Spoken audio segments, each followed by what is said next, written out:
and welcome to an all new week in manga, all new episode of the Big Eyes podcast. Thank you guys for listening and tuning in. Only one emperor today. The other one's out. Shout out to AD. He taking the week off. Sometimes you gotta go just chill, do your thing. He on his Shanks status. Shanks be hidden in the cut and he just be popping up. So right now he's on his Shanks status, but all good. You don't have to just hear my voice, even though I know it'd be lovely, but you don't have to hear my voice just this week. I have a special co-host. He's slightly a madman because he listened to every single episode before coming on here, and I respect it. You're a trooper for that one. So man, Skip, what's up, bro? How you doing today? Yeah, it was good. I know it's abnormal. I know for meals, I think that was the only person that I've been on a podcast for, like the Lookout. Shout out to the Lookout. That I was like, I broke that rule, but I just have there's a method to why I do it, just to understand. All right, I know how the hosts move. I know how they kind of jump into their thing, so I know not to be like that awkward plug into the team. Really, I just like being a good component to any team structure. I feel that. I respect that. It was just funny because the first time you said it, I was like, there's no way you were listening to every single episode from episode 1 to now. And then you're like, no, I really am. And I was just like, all right, word. Like, let's get to it. So, man, listen, I appreciate you. You always show love on the TL. You always, man, are just a part of the conversations that we just be having on the timeline. And I mean, I'm happy that you are finally here. I mean, I'm excited to be here, and I think for this episode, I feel like this is probably the episode I would mad if I couldn't be a part of it, just because of the two series that will be. I think we're probably going to be really talking about these two for a majority of this episode, and there's a lot at stake for both of them, and there's just a lot going on. So I'm glad to be here. Timing is perfect, and it's really great to give your other co-partner, the day off, the week off, because y'all work really hard. So I'm gonna do my very best to make sure he listens back and is like, all right, Skip could come on whenever I need a break. I'll be like, I got you, bro. Man, I appreciate it. But yes, like you said, two very big chapters this week. One where the leak damn near broke the internet on it randomly at like midnight. It was late in the day, and once the leaks dropped, it was like pandemonium on the TL. Obviously, we're talking about the latest My Hero chapter, 305. I mean, 306. My Hero 306. We're getting Rogue Deku. That is something, as a fan of this series from chapter 1, is something that I was not ever expecting to see.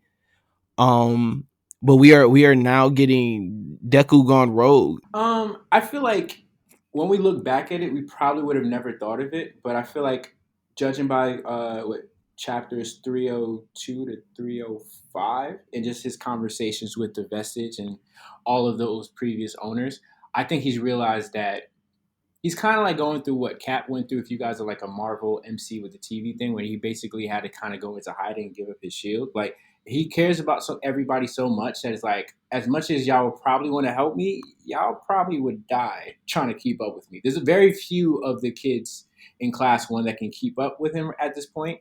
And, both of the ones that could keep up with him are kind of injured right now. So he's very selfless for this, but I am excited because there are so many theories we have that there are like 3 people I would love to be part of Deku's like Rogue Squadron, and one of them is from one of the spin-off shows. And if I can get that, just to mimic JJK, if I can get a side main character and the main character be like a dynamic duo, I will be like rolling in my grave happiness type shit.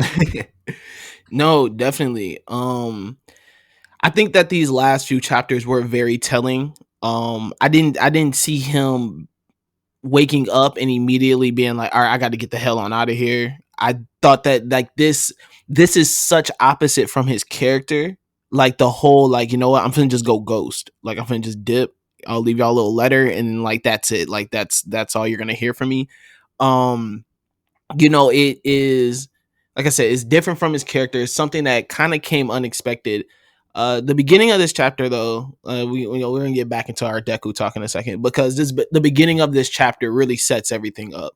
We get Hawks and really this chapter we're seeing everyone kind of start stepping towards their um restoration with society, with their families, with whatever. Like people are now starting to take those beginning steps. Like this really felt like the ending of the previous arc, and we're truly getting into this new arc. You see Hawks and Best Genius, they have this conversation with All Might, who finally comes clean to them about the power of one for all and what does that mean, and the all for one. We get this great moment with Endeavor and them finally addressing the press and finally just pretty much being like, you know what, like everything he said was true. Like I'm not gonna come up here and lie. Like so it was cool to see him even lean into that because even one of the reporters is like, why the fuck you ain't lie? Like why did you even tell the truth? So or it felt like this is truly taking the steps into the next arc, and I'm very excited to see what all this brings. So before I say what I was gonna say, my question to you: do you think this is the last arc? Because I feel like I don't know if it was the Lookout or someone else. Because I go to Vocal Pineapple. I think that he was mentioned in one of the more recent episodes of the Big Eyes podcast. If I'm not mistaken, one of you guys, I think it was when you guys were talking about the tournament. It was like the question of like if there's a new hero, I mean new Yeah, villain that was needed. His theories to me are like top tier. Like I always after reading anything go to his page just to read it. And I have a theory because I thought because the title of this chapter it makes it sound like it's the last arc, but I don't think it is. What do you think? Like before I answer like your thing. this can go many different ways because the last time that we talked about this, or the last time that the Horikoshi did a big interview, and he did say like within the next 5 years, like My Hero is going to be wrapping up.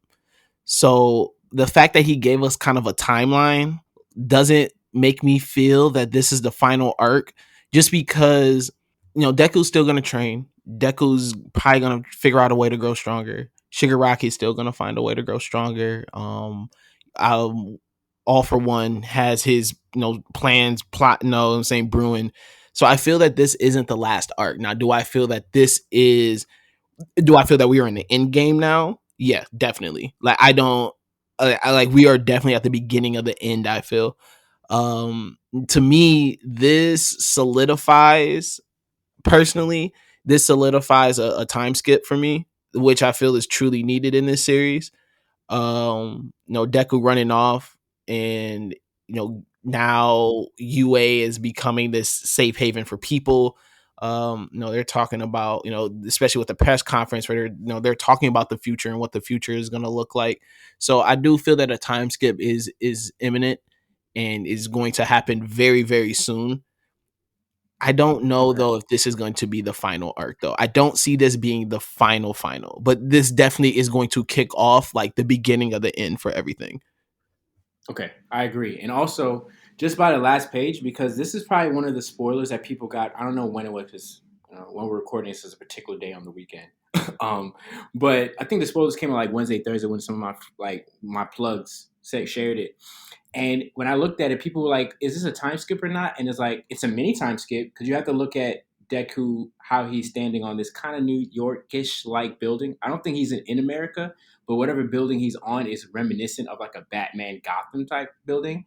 But he looks so different. Like his face is different, and it reminds me of like when we get into JJK of Yuta when Yuta was in the prequel and he was just all like, young and vivacious and like, positive. And then we see him come, beat ass in JJK in the main storyline and how his face is serious.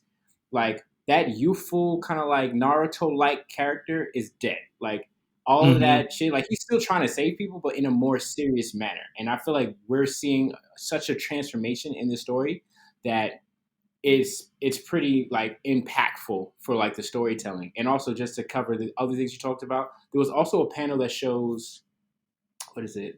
What's her name? The bunny. Mariko. Uh, yeah, Mirko. Yeah, Miriko. Like she got short hair, and I think she's tying one of her arms. I think one of her arms, one of her legs got ripped off. And knowing, the school, they're probably gonna give her like artificial replacements and stuff like that. Um, Aozawa, he's like one of his eyes are gone. So like we're seeing the heroes that are remaining, we're seeing the battle scars from them. So like right now we're pretty much in complete chaos, and like now the heroes, whoever's left, have to really band together because they're in like the point of like this is like the third arc of like this chapter of the story, where it's like, all right, who's gonna step up? Who's going to be kind of like those key impactful heroes to make a difference. And Endeavor taking all that hate. He's really trying to redeem himself from what he's done with his family, what he's done with his rivals and friends.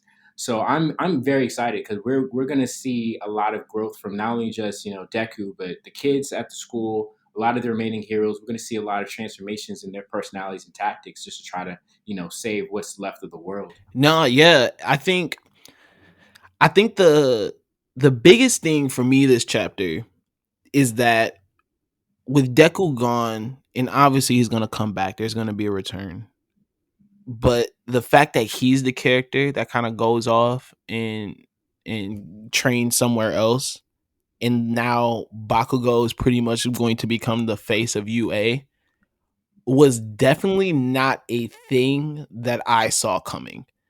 Um, especially when you look at Bakugo during those those early times, especially after his kidnapping. Um, I truly thought that he would be the one to like drop out and become like this vigilante and grow that way as a hero, rather than Deku, and Deku grows to be the face of UA. But the fact that he's dropping out now, and now he's on his vigilante shit, and you have and not really even technically a vigilante, he's still a hero in a sense. But now Bakugo's still in school. You can see Bakugo really being the one to know to be the one to take lead in charge of UA now, especially for Class 1A. Um, I like that they didn't show his reaction to the letter.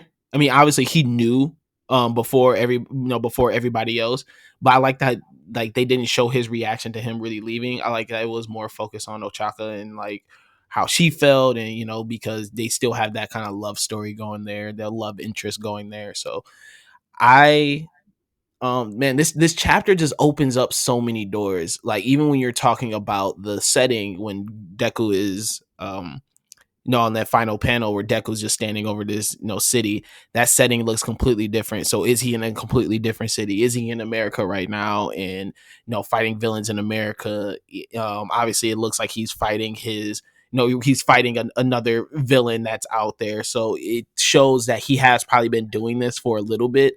Like you said, it's like a mini time skip because we're in April now, and it looks like he kind of been doing this for a minute. I like the fact that he has like on the tattered clothes, and his uniform looks all beat, and he just kind of, when going back to the eyes, it is it's full of sadness, it looks like. And the same thing goes for Yuta. When Yuta returned, he looked like someone who has done seen some shit. It's like he looked like someone who had kind of been through some shit.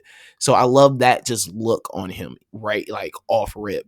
The sadness, Yeah. the baggy eyes, the tattered clothes, the him truly leaning into that, like I'm on my lone warrior shit, like I'm on my lone wolf shit, and it just is what it is right now.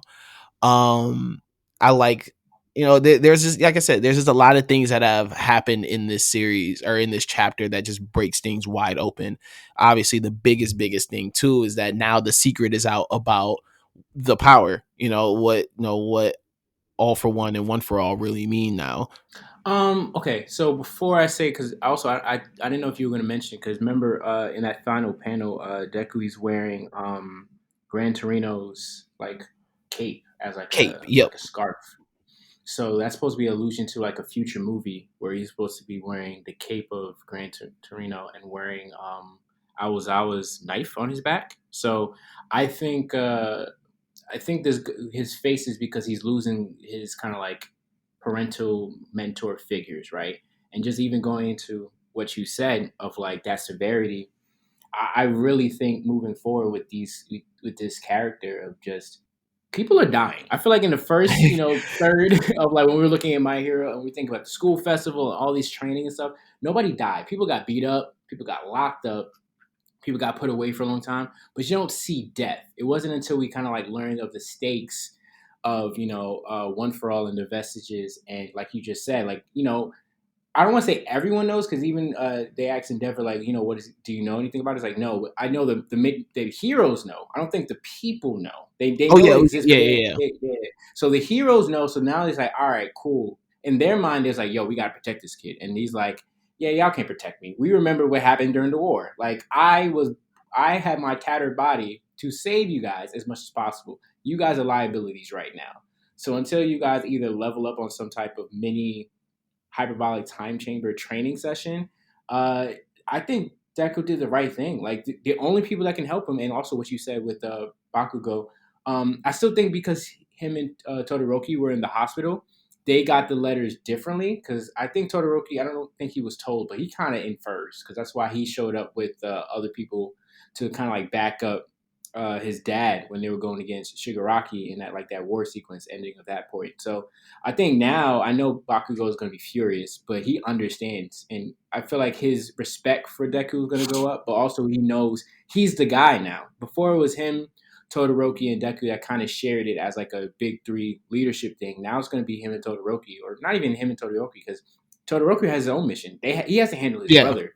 So now it's all on Bakugo. He has to lead everyone. So I think he's going to mature, similar to like Endeavor and how he carries himself as a leader. Before he already had Todoroki and Deku to chill him out, but he's like, yo, I don't got these guys anymore. So everyone's going to look at me like, yo, you're the guy. You're the strongest person. You wanted to be the number one hero. You're the number one hero at the school. So lead us. And he's going to, I think, like you said, I expected him to leave and be like a vigilante. So it's kind of cool that we get a different type of story and not the one we expect. And I feel like that's what this author, Hori, is just amazing. Like I can never plan anything. I just read this and enjoy it because I don't know what to expect, but I enjoy this ride so much. Yeah. I it's just it's it's so much. It is so much. It's really wild that this is I'm not okay, so I'm not gonna say I'm surprised that they really have taken this direction, especially with the tone of everything right now, because there are many moments in My Hero where they have gotten pretty dark. I mean, shit, the simple fact that villains have attacked a school like 3 times is fucking dark in itself. But man, this is just really good storytelling for me. Just seeing Deku, and I like the fact too that we never even see what the final two holders tell Deku at all. Like they There's a introduce them in the last chapter, and we really don't even see what they really tell this man. there's a wild theory that I refuse to accept, but I will say it here. So there's some people that are saying that it's supposed to be how do I say his name? So I know Bakugo, but the other one, the one that turns, he has red hair, something Riot. It's a Red Riot, Oh, Red Riot. right? So they're saying something. Someone's saying like some type of flashpoint thing of like Bakugo and that guy somehow go back in time and become the holders and stuff like that. First of all, people have been watching way too many Justice Whoa, League and yeah, yeah, Flashpoint yeah. things, I mean, and it they doesn't haven't make even any sense. introduced time travel in this series, have they? Like, I don't even think No, time traveling has ever been talked about in this series. the only person that can not time travel, but they can time travel a person technically, not a person, but like their abilities or body is it Eerie or is it Yep, Eerie? Yeah. So Eerie. like she can like heal someone if they lost their ability or if they lost a body part or something. But other than that, I think it's very important who the second and third is. I didn't think it was connected to anybody else, but whatever they come to, like I feel like that conversation, because the first was speaking to them like, all right, you got to acknowledge Deku as the guy, right? For whatever Hmm. reason you don't agree with them, but whatever they did when they turned around, which wasn't shown, I think that's a key thing of his personality change too, of like their importance. And it's foreshadowing. I don't know when we're going to get to see who they are, but it's going to be very pivotal to just understanding the full scape of what One for All is, because he's going to have to unlock even more abilities. Like he needs to unlock every single one of those abilities, master them, and then he has to manifest his own distinct ability, if I'm not mistaken. So he's getting everyone else's ability, and every person kind of has their own ability, if that makes sense. Because like All Might had like muscle form, so that was his thing that he kind of got from that power. So I wonder what Deku's kind of like final form is going to look like once he's kind of like transitioned through that whole training montage within himself and outside of like his powers. But the sky's the limit. I feel like it's gonna be him fighting villains, and I think everyone's been saying which is the first villain he's gonna fight. I would love for him to see Muscle again. I would love for him to see some early villains that he struggled with, and his whole face change of like they're gonna talk mad shit like, "Oh, it's you? You look a little different." And Deku's like, "I don't got time for this." It's like, "What do you mean you don't got time for this? You think I'm a small fry?" And then proceeds to beat their ass in 3 seconds. I need that for them to understand that this guy's not the same little kid we saw that was all bright eyed. He's like, I'm gonna beat y'all ass. I'm not gonna kill you. I got things to do, and y'all are just not in my league anymore. So we need that type of like sequence of events. I am asking for it. Please give me him beating random villains and add in Stain, add in Gentle, add in Kochi from My Hero Vigilante as support, and just let them run wild and beat the shit out of all the villains and catch them. I don't see. So people keep bringing up this Stain face turn. I don't see it happening. I think that Stain was too focused on like really exposing hero society and like heroes, and and now that Dobby has done that, he really has no mission. I don't see him, and especially too because All Might is gone. So he has really no mission now. He had like all his purpose is pretty much gone. And I don't see him really caring about the world and society enough to start helping out the heroes. No, he's not helping the heroes. Remember, the only person he considered a real hero was Deku. That was a conversation that he had. So just how he sees the world, because Stain is the whole thing of he hated how corrupt hero society was, and people just couldn't get it, and that's why reading all the spin-offs. And I know for people it's like, damn, it's a lot of extra reading, like extra homework. It really helps because not only do you need to read Vigilante. I just finished reading before this conversation My Hero Team Up Mission. So it was like little mini chapters. I think they're up to chapter 3.3, 3.4 in the Shonen Jump app. But there is there's a panel that shows I'm gonna get her name wrong again. I just remember people by like how they look. The bunny, she's like the fifth hero. She was speaking with Bakugo about Bakugo just loves beating up villains. Like that's it. Like just Yeah. violence. Like and she's like, yeah, I love it. I love the killing intent that you have for it. And Deku in that thing, I'm not gonna spoil it for people that need to read it, but his way of handling the situation, they went against the typical way of we're just gonna beat people up and arrest them. And it's like that doesn't save anybody. It saves the society, but it doesn't rehabilitate those people. And the way that they saved this particular villain, his sentence got reduced, but he wasn't a villain on purpose. It was just something that they explained in that chapter. Stain is the only person that acknowledges Deku, right? The society Hmm. is crazy right now. They don't really have heroes. And he's like, I am a true hero because I'm trying to fix it. So for him now, it's like, all right, All Might's gone. He acknowledges that Deku is All Might's successor, right? So he's like, I'm committed to this kid. If anybody puts their hands on this kid, I'm going to kill you. So it's a long theory that Vocal Pineapple has been talking about for like a year and a half, 2 years. And people were like, what about Gentle? Gentle also acknowledges Deku. Again, how Deku beat Gentle wasn't on some, I'm just trying to beat the shit out of you. I'm just like, look, we're having these words of reason, some Naruto jutsu conversation. And those are the two kind of villains that, when they were fighting against Deku, they were like, I kind of like this kid. Even though he's on the other side of me, I'm not upset. I still got to beat his ass. But if I had to not do it, I wouldn't have a problem not doing it. So that's why they have that theory of those two working with them. And of course, with the vigilantes, that main character loves All Might just as much as Deku, and they're both smart in similar ways. So it would be like a Peter Parker Miles Morales type of relationship where Koichi he's not offensively gifted as Deku, but when it comes to recovery and defense, he would be a perfect person to like fill out that team just for like covert operations of moving here and just getting support and stuff like that. So you'll be surprised. Look, I think the writing's on the wall that Saint's gonna come back and just like, look, you're not a hero, you quit, I'm gonna kill you. But this guy's a hero, I will protect him at all costs. Anyone puts their hands on him, I will kill you. That's what I see. That's my crazy prediction following Vocal Pineapple. Yeah. I could see. I mean, obviously they showed him. I mean, they give glimpse of Stain during the whole prison break, so they know he is. He plays a very big role in this story. Even like his arc is really the introduction to a lot of shit that ends up happening. Especially once again when we're talking about a corrupt hero society. And he's really the one that was first like, I'm gonna put this on notice. and he's a fan favorite. Like people love Stain. Like people really love his character. So I mean he's gonna pop up again. I agree with you on that. In what form, what way, what role is he playing? To be honest, I don't have a full. I don't know. Um, I mean, I think that if he does end up kind of teaming up with Deku, or even like a moment where him and Deku kind of have a conversation of what like the current state of everything, and just even Deku just probably opening up to him about his own struggles and like his own internal struggles at the moment.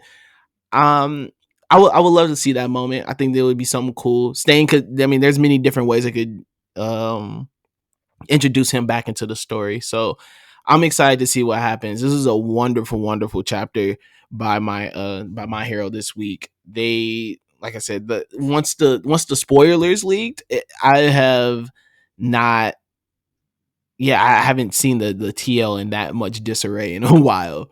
So it's man, they are really starting off this next arc on just hot immediately, and hopefully they kind of keep this streak going.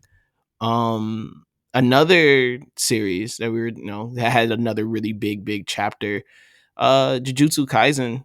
They are pretty much doing the same thing of ending the whole Shibuya incident, and we are now entering this next arc, which seems to be centered around Megumi, this whole battle royale culling game, and Yuji having to um Yuji finally having to like accept his power. I think that's like the biggest thing that I really pulled from this is the conversation between him and Yuta being like, I know what it's like to be you. I know what it's like to feel that you're given a curse without your permission in a sense, but like you're gonna have to learn to accept that shit and like move on, or like accept his power and move on, and make it your own. um, so I think this next chapter is going, or this next arc for Jujutsu Kaisen is going to be another really big one. Because not like we have these three big characters that all have kind of like the secret past, or all these kind of secrets that are tied to them, and now we're getting all three of them together. In whatever pops up from that is going to be amazing. Yeah, I agree, and I'm big on analogies. So when I think of Utah, I think of this is because back in the day when people actually cared about Mega Man and Meta Man back in Battle Network, I think of Utah like Proto Man. So people remember Proto Man was before Mega Man. So Proto Man is kind of like the template. Mega Man is like the next version. So it was kind of like a big brother talking to a little brother, like, look, bro, I totally understand right now. You just like what is going on, and it's like you have this power, and it's just like, look, I got the same thing. That's the reason why our sensei came to me and was like, look after this kid. So I'm going to protect you as much as I can, but I'm going to also need you to accept the fact that you're a bad motherfucker. Like he even said, I think either in this chapter or like the chapter 4, I think it was this chapter, where he's like, "Yo, you weren't even fighting me that hard. Like you kind of like low key wanted to die. I can't have that, bro. Like you're gonna have to buck up. And we're in end game right now. You gotta accept it. And even with Megumi coming back, because you said it was a culling game. That's what they call it. It literally is JJK Hunger Games. That's what it is. Like if you look Yo, at the yeah, rules, now.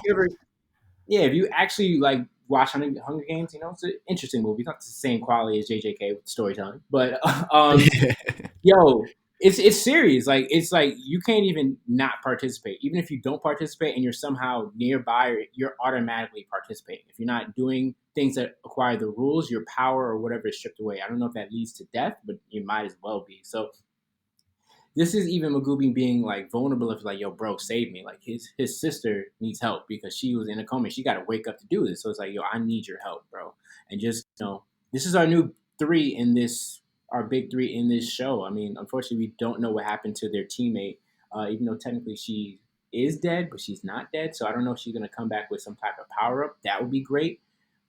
Are you Because talking about she to me Nobara? was, yeah. Nah, So Nobara's still uh, alive. They said it when the middle of Yuji fighting um Mahito, and they were like, it was like in the middle of their fight, and then that's when Toto joins the fight, and they say no, Bart, like she's breathing faintly, like she's so she isn't dead. They have confirmed, like they kind of gave us confirmation that she isn't dead. She's probably just in serious critical condition.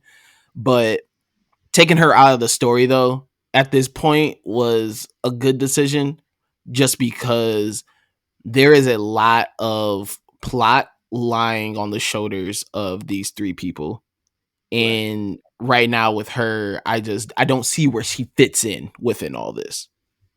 Yeah. I mean, also power level wise, she can't catch up unless her realizing from that, because she did her thing in her fight sequence where she was really smart and out, but she's gonna have to sit to the sidelines and go, yo, I gotta do better because I should be that, right. And when it comes to that, typical. That's why we love shonen mangas. Like I've been reading since I was 6, right? And every time it can reflect to our life where it's like, you're trying to get to promotion, you're trying to get in shape, you're trying to get this objective out of the way. And you really gotta dig deep and be like, I can't let Meals down, I can't let Jeff down, I can't let LJ down, I can't let AZ down, I can't let them down. What does that do for me? And a lot of these shows do it in such a different way. And for her, I'm paying attention to her because even though she's out, there's a character that popped up, I think, in her past, the one that was saving, I think, Yuji. I'm so bad with names, guys, 'cause I read so many mangas that there's like thousands of characters, and I just know what they look like. And her storyline is not important now, but I feel like later on it is. It's not it's like a top tier, but it's like a mid tier storyline that we're gonna have to flip back to when she's healthy enough to like partake. But I'm completely excited because when we get to it, and I'm letting you lead, when it comes to like Yuji's mom being the big villain, and I'm just like, what the fuck is going on? Mm-hmm. Mm-hmm. And Yeah, also that that you call it his actual brother. Like he kept saying he was his brother. It's like, yo, these things are actually his siblings. That's another thing. yeah, that flashback scene was heavy, and it was only a little bit. It wasn't a big, like, what I'm saying? It wasn't like there was they spent a bunch of time on it. But you see Yuji's dad, you meet Yuji's mom. Obviously, kind of confirms the whole him and Chozo being siblings. Um, yeah, man, I am that. Yeah, I'm. That shit blew my mind. This little flashback. And the fact that we get it, and as soon as his mom pops up in the scene, like Yuji wakes up. It was just it's a very intense moment. Like that shit was like heavy as hell. You're like, whoa, like what the hell just hit me? Like, what I'm saying? Like you're like, what the fuck? But no, that flashback, it just the whole Chozo connection, the whole mom being the villain thing, like, so it is very, yeah, that was very heavy. I fucked with it though. Like I said, there's so much right now plot wise that is being revealed, and so much that is weighing on these characters, because you got to even think about Megumi. Like, Sakura has a whole thing with Megumi right now that we really haven't even touched on. Like the fact that he even left Megumi alive when during the Shibuya incident, when he could have easily killed him. He was like, "No, I still need your ass." And you're kind of like, "Well, what does he need him for?" Then you look at Nio and the reason why he's out looking for Megumi, attempting to kill him so he doesn't become the next like head of the family. So there's just a lot of things that's just going on, and they just keep adding up more. And you're just like, yo, this is. Sometimes it feels like a lot, like very overwhelming, but I think the intensity of it is just what adds so much to this story. Like this story is very much, intense in every way. First off, I agree. So I don't want to just the weight of what you said. I need people to like just stop for a second. I know we're on a podcast and we're just talking a lot. I want people to understand that we're talking about, to me, the two pretty much heavyweights of the future for Shonen Jump until other people come along. Because One Piece until it decides to end. One Piece is pretty much John Cena or Hulk Hogan of Shonen Jump, right? Whenever they decide they want to stop, be it. But if you want to come back, be my guest. But these guys are like kind of like the Rock, the Roman Reigns, or whatever else can work. This is not the A show, so people like wrestling things, but those are the new guys that we're Go looking at. listen Like, to the A show though. If you listen to this, go listen to the A show every Wednesday. Shout out to my guys, J5 and Mills, another Mills podcast. yeah, Mills is like very MVP of the RNC networks, but it's just important just to see like I love shonens that have great stories. I know people love great fights, and JJK is king of them. But I need to Mhm. understand the context of what do these fights mean, you know. And if there's no context, it's great, but then it becomes no shade to Dragon Ball Super. But we're just seeing a lot of people just powering up and beating each other to senseless bits, and just like, all right, I'm only here because of nostalgia, right? So now it's like I don't. We have so much more story to go. So JJK is. I feel like we're at the midway point, you know, because there's so many questions that comes up from even Yuji's mom because like his original mom who died couldn't even get pregnant with his dad, and only was able to get pregnant when she got brain possessed by this villain. So then it has me thinking, what does that do for his body? Is that the reason why his body is like? Was this a long term play? Because that's what like even what you said, where there's so much existing when you think about it. Was this a long term play just to get to this point? Because this would be years ago to be like, all right, cool. There's something about Yuji's dad is special, and even Grandpa was alive and just like, yo, don't do that. She's gonna get you killed. And sure enough, his dad's not there. So it's something to think about. The long term play was this person a villain from years ago, just manipulating everyone behind the scenes, and if so, how does that affect his body? And even what do we expect the outcome for him after this? Because we all know he's supposed to die because of what his body can do. But like now, it's just like, is he gonna die? Because now that I know the main villain is the person's mom, something there's a lot more questions for me. Something's not adding up. Something this person knows way more than the rest of us, obviously, and I'm confused. No, that is a very good point because even when you look at when we first are introduced to Yuji, his physical prowess is just off the charts immediately. Like he already is pretty much a superhuman when we first meet him. So, like you said, like was all of this a long-term play because he has now consumed, I don't remember how many fingers he's done consumed yet. Um I Because think it's the total fingers is 20, and I think he's at 8 or 10. I think yeah, he's like he's at a he's high close. number, at least Yeah, halfway there. And the fact that his body is still being able to hold up because they didn't even think his body was going to hold up at up to 10. They were just like probably around like 5. This thing is going to lose it. So the fact that he's even there, it does um bring up a question of like was everything a long-term play for him? Like were they really trying to think like yeah, he's um yeah, I like like it does add that dynamic to it, especially now meeting his mom, seeing his mom. I think probably really another really big moment in this chapter is the first moments between the conversations Yuji is having. First with Yuta, and we touched on that a bit of just Yuta really just being like, "Man, listen, I saved you because my friends cared about you, and I care about them." So pretty much, he was like, "Listen, I don't really know you, nigga, but my friends say you straight, so you straight. Like, you good with me in my book. The homies say you good, so you good." um and you get their conversation, and Yuta is really the one that can truly relate to him the most out of everybody right now because obviously the power dynamic, both of them two really being the next ones up after Gojo is finally gone, and being the two ones right now that actually have to hold it down since Gojo is locked up. So Yuta really just trying to be there, like, man, listen, I just know what it feels like. I know what it feels like to be alone. I know what it feels like to feel like you got this curse on you. Like, man, you're great. Like, you're good though. Like, you gotta hold, like, you gotta shed that shit. Like, you gotta really not hold on to it, and you just gotta be able to embrace it. Um, and then the moment between Megumi and him, which is really heavy too, because off rip, Yuji's like, bro, don't act like shit straight. Like, don't act like things are just cool right now. Like he's like, bro, I need you to get away from me. And they have this like you can really tell that that's Yuji's friend. Like that's really his homie. And Megumi feels the same way because as they're conversating, he's like, bro, listen, like, first of all, you can't hold all this on you. Like, this is all of our fault. Like, everything that's happened is all of our fault. So like, quit being selfish in a way of you're taking all the blame for yourself. And he's like, you have to understand, bro, like, end of the day, we're jujutsu sorcerers. Like, we aren't heroes. We have a job that needs to be done, and within our job is to get people to believe that we are for society. And whatever comes with that, the good or the bad or the ugly, end of the day, like we're Jujutsu sorcerers. Um, and I know I like that Megumi, who is a character that I'm not gonna say is prideful, but obviously he is really the introverted one of the group, and he's really the one that's kind of outcasted himself. Is really cool to see him in a sense ask for help and just be like, "Yo, usually I need you to save me. Like I need your help.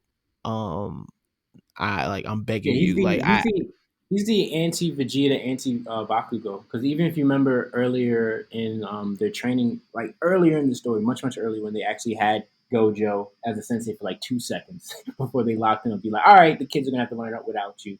Um, the way that he fought, he always fought within the team dynamic, and he was always willing to die. And Gojo was like, I mean, that's cool. Even like with that little baseball thing, it's like cool you want to, but the people that turn into like superstar sorcerers are always looking for their own home run. And I need you, as someone that has the potential to do that, to stop thinking because you dying doesn't help. It helps temporarily, but for the long term play for us, I need you to always be a person thinking about you matter, and I need you to fight like your life depends on it. So just even like being vulnerable enough to be like, normally he would just like, I'm gonna find a way to either delay or save other people, but he's like, look, I need you to save me. Like most of the time, he would never admit, yo, I need to save. If I dies or whatever, he used to be like that. He used to be willing to throw his life away, which you would think is an admirable trait, but it's also like you said, it's selfish and it is prideful in ways. Like you're trying to hold all your own problems, and it's like that's why him even saying that to Yuji and to Yuta in their presence,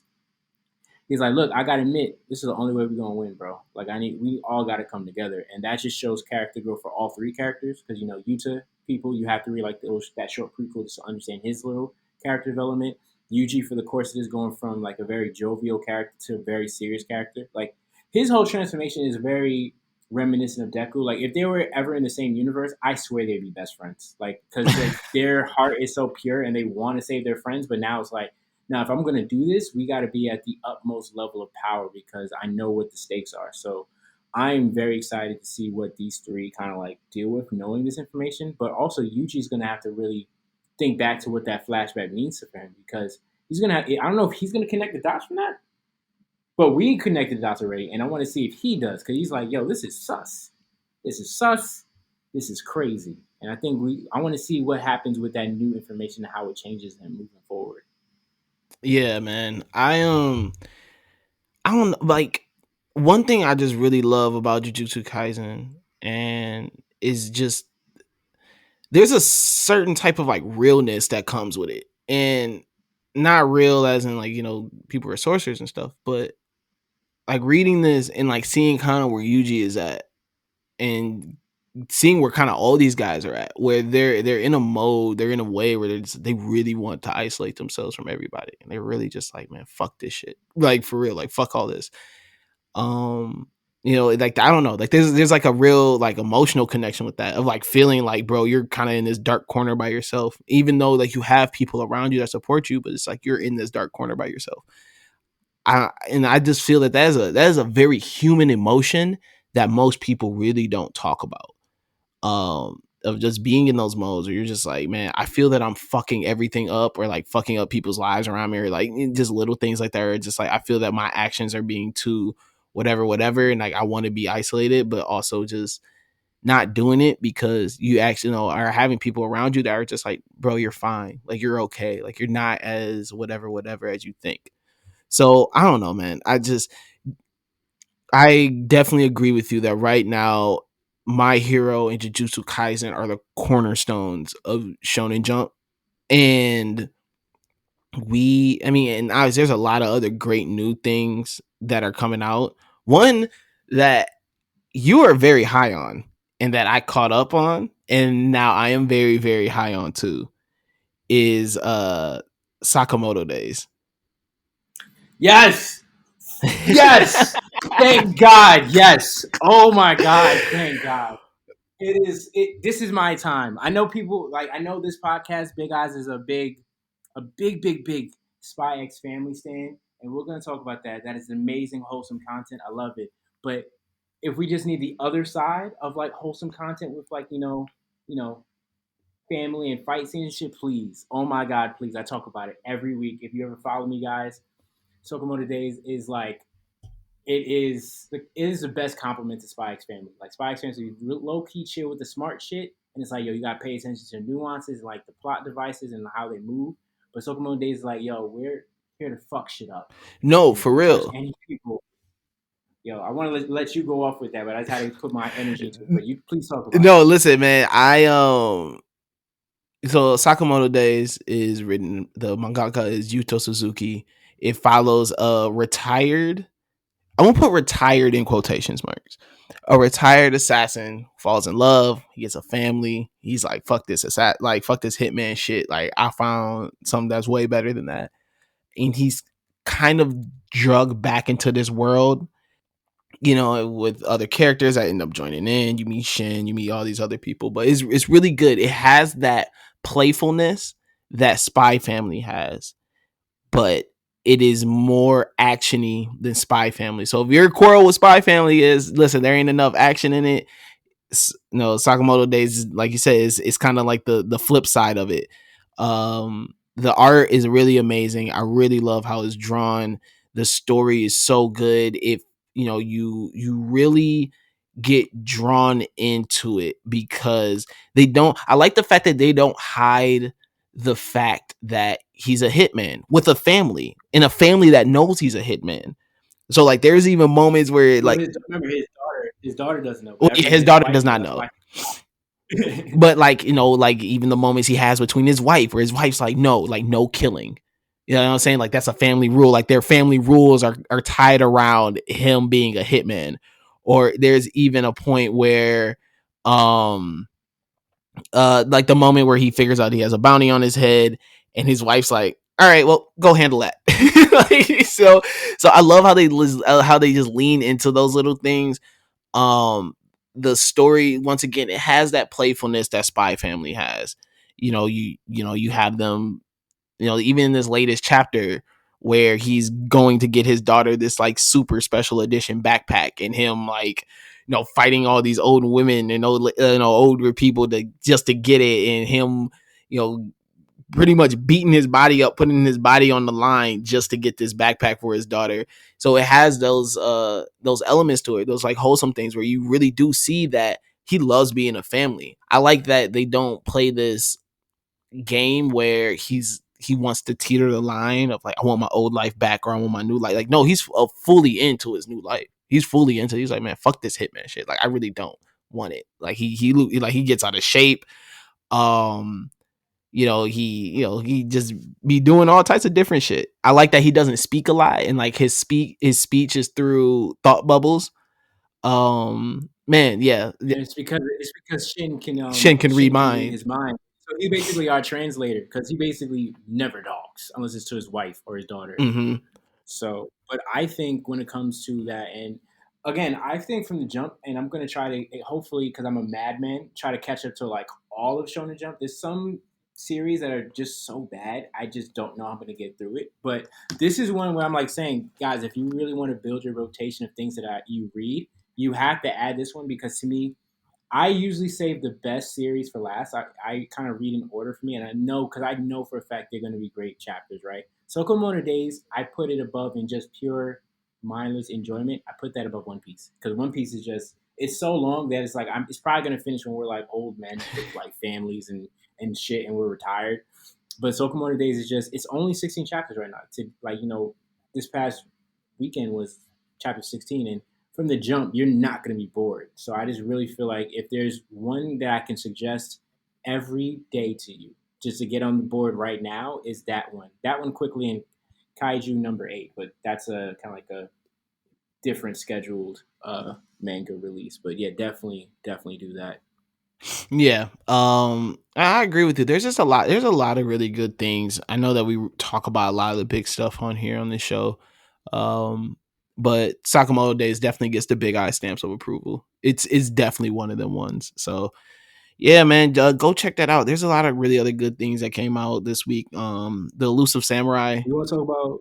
uh, Oh, I got to catch up on that because I always want to listen to you guys with that. Lucid Salmon is only on 9 chapters, so pretty much by the next episode, I should be able to be caught up for it for the big eyes. But what are your thoughts on the Elusive Samurai? I really like it. I like it a lot. It's very playful. I think that it's cool that they really dig into this kid having some emotional trauma. You know what I'm saying? Of having people cross him, and the fact that he has these trust issues, and the fact that he's forced into a position to trust people that he doesn't really know.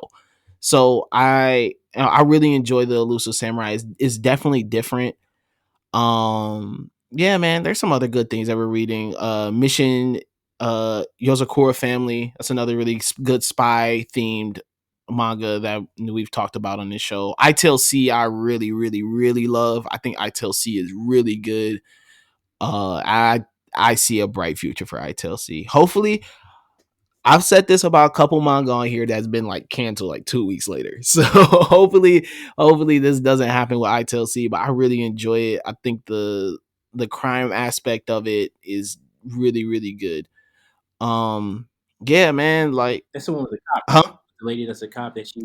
That's the one with the cop that's like obsessed with Yeah, she's obsessed with the the victim, killer. so she ends up falling in love, or not the victim, but the criminal. So she falls in love with the criminal, but they don't do it in a way that is weird, like that is doesn't feel like hypersexual, or doesn't feel like, you know what I'm saying, like that's something that just overtakes the complete storyline, but is adds a layer to it that sometimes makes it a little bit more lighthearted, because even this last chapter, they're talking about like a serial killer, and or not this last one, but like 2 chapters ago, they're talking about like a serial killer, and they show like his like layer where he has like severed hands and severed heads in there. So they show and talk about some serious shit. So the whole falling in love thing makes this like it adds a layer of, that doesn't make it feel so intense. It's just a little weird at times, but you're kind of like, okay, like it adds